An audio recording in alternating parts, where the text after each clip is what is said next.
Okay, readers, today we've got a great book to cover, and the title of our book is Ada Lovelace, Poet of Science, the First Computer Programmer. And this was written by Diane Stanley and illustrated by Jessie Hartland. And this book is intended for students in kindergarten through 3rd grade, but readers of all ages can enjoy this book. So a little bit about this book. This is what we call a biography, meaning that someone wrote the story of someone else's life. And in this case, it's Ada Lovelace, which means that someone wrote about Ada Lovelace's life. And as we can see, this is also an illustrated book, meaning that all the pictures in it are either drawings or paintings. So let's look at the cover to see some examples. We see the figure of a woman here, and I wonder if this is Ada Lovelace. And then we see some textbooks here with a little kitty cat on top of it. And then in the background we see a whole bunch of mathematical formulas, equations, and numbers. Might be hard to see, but there's some numbers and shapes and different figures representing math. And this book is great because this does go over the life of Ada Lovelace.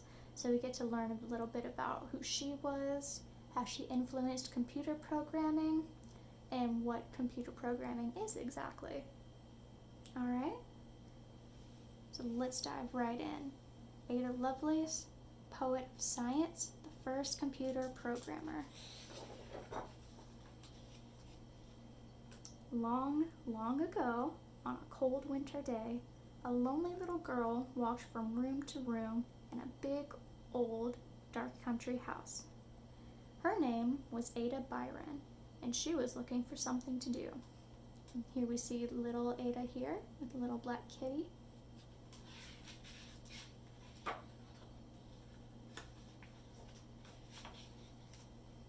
Ada was good at imagining things. She imagined it would be fun to fly. Then she went about it in a scientific way. First, she studied the flight and anatomy of birds. And anatomy is basically the science of studying our bodies and the bodies of living things. She decided her wings would be like theirs, only larger, in proportion to her size. She would build the frames out of sturdy wire so her wings would be strong, then cover the frames with oil-rubbed silk, so they would also be light. Finally, she designed a harness to attach the wings to her back.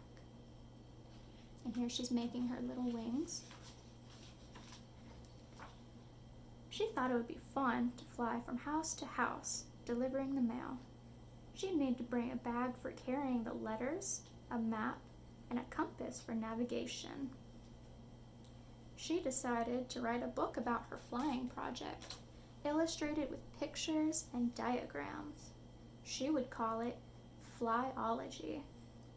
And when she had finished that, Ada had a plan to build a steam-powered flying horse.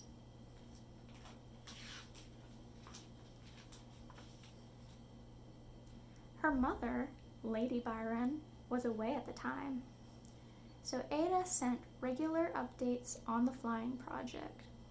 She signed the letters, "Your affectionate young turkey," or "Your affectionate carrier pigeon."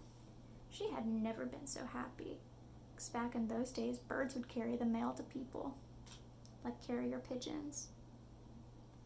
But Lady Byron was worried. Ada seemed overexcited. Worse, she showed dangerous signs of too much imagination. In other words, she was acting like her father.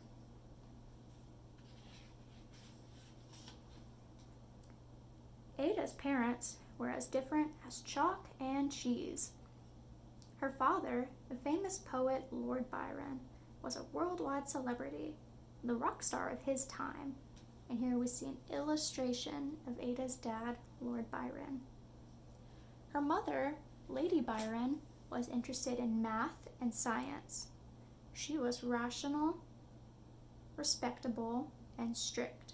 The marriage only lasted a year. And here's an illustration of Ada's mother, Lady Byron.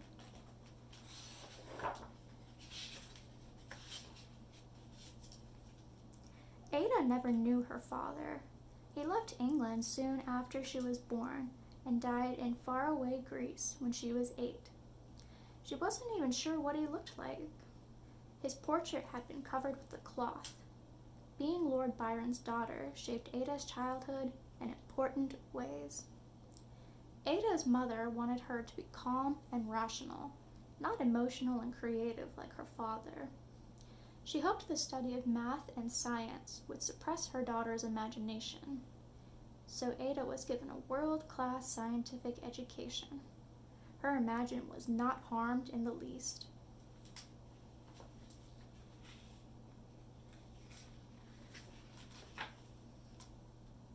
Ada loved machines. She lived during the Industrial Revolution, when things that were once made by hand, from ribbons and spoons to papers and glass, were being mass-produced in factories. When Lady Byron suggested a trip to see the new factories, Ada was thrilled to go. Everything they saw was interesting. By far the best was the mechanical loom, designed by a Frenchman, Joseph Marie Jacquard. It could automatically weave cloth in any design you could imagine, from a simple plaid to fancy brocade to actual pictures of people, trees, and animals.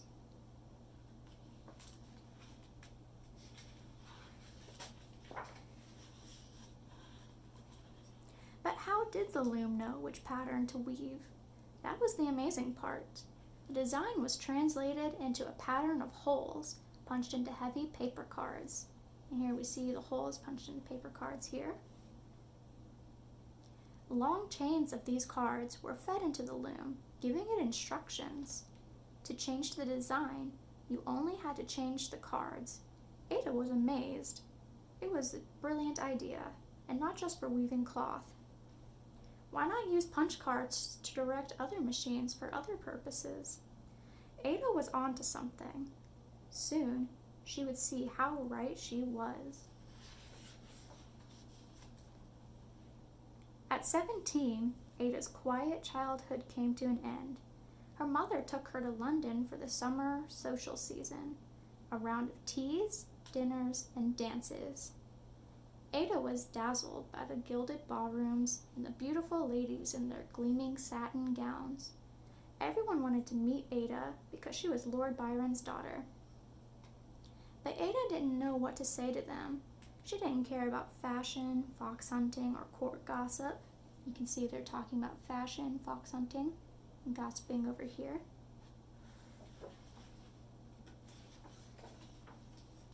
Then she went to one of the weekly gatherings at the home of Charles Babbage, the great mathematician and inventor. All the interesting people went to his parties, from the writer Charles Dickens to the scientist Charles Darwin. As Ada moved through the crowd, from one amazing conversation to another, she grew almost dizzy with excitement. They talked about important things: astronomy and politics, literature and art, and the latest engineering marvels. These were her kind of people.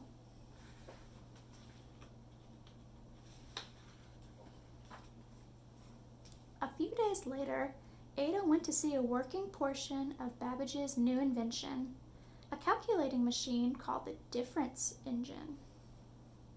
People called it a thinking machine, but Ada knew better. The intelligence was not in the machine itself, but in the genius of its designer. Ada felt an instant connection with Charles Babbage. She even dreamed of one day helping him with his important work. And so began one of the most remarkable friendships in the history of science.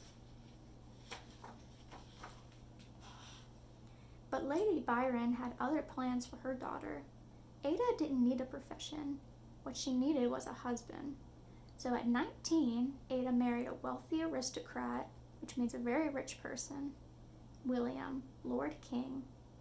When he became the Earl of Lovelace, Ada Byron King changed her name once again. She would go down in history as Ada Lovelace. By the time she was 24, Ada had 2 children running wild in the nursery and one still crying in his cradle. But she hadn't lost sight of her dream, just postponed it. Now at last, her moment had come. Babbage was working on a revolutionary new machine called the analytical engine. It would be powered by steam. There was no electricity back in those days, and it could do much more than just add and subtract.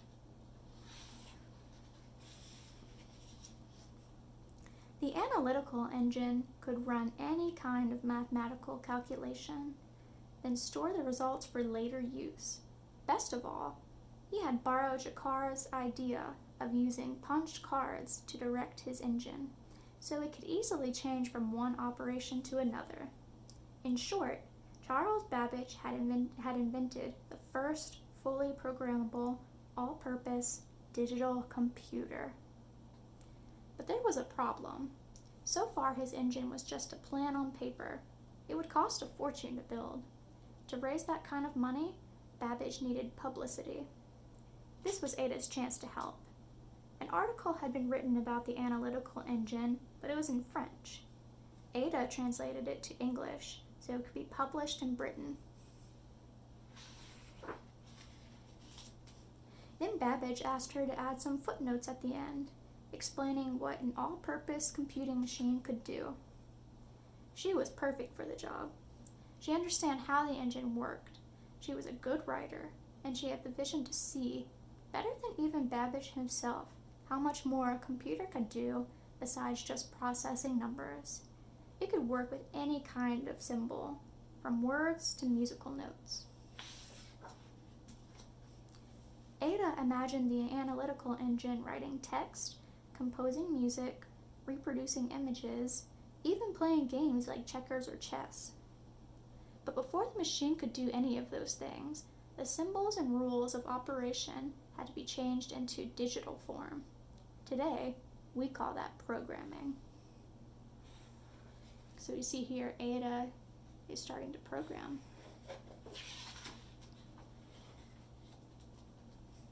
Ada needed to explain to her readers exactly how that could be done. As an example to work with, she and Babbage chose an extremely complicated series of calculations called the numbers of Bernoulli. And then Ada showed, step by tiny step, how they could be coded for the machine. Finally, after 9 months of meticulous work,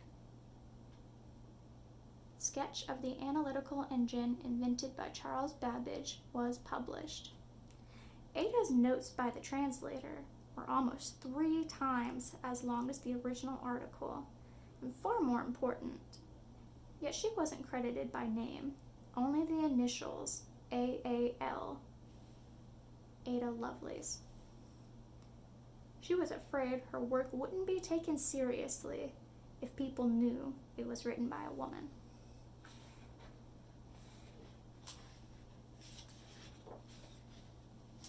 Ada didn't care. The girl who had once dreamed of flying, who longed to do something important with her mind, had soared at last. She had looked into the future and imagined a computer age that wouldn't arrive for another 100 years. And in demonstrating how to code the numbers of Bernoulli, Ada Lovelace had written the first computer program ever published. The end. Wasn't that a great story? See, that's the kind of story that tells us that anyone can do anything they put their mind to. Because back in Ada's time, a woman wasn't taken seriously when she wanted to do things like math or science.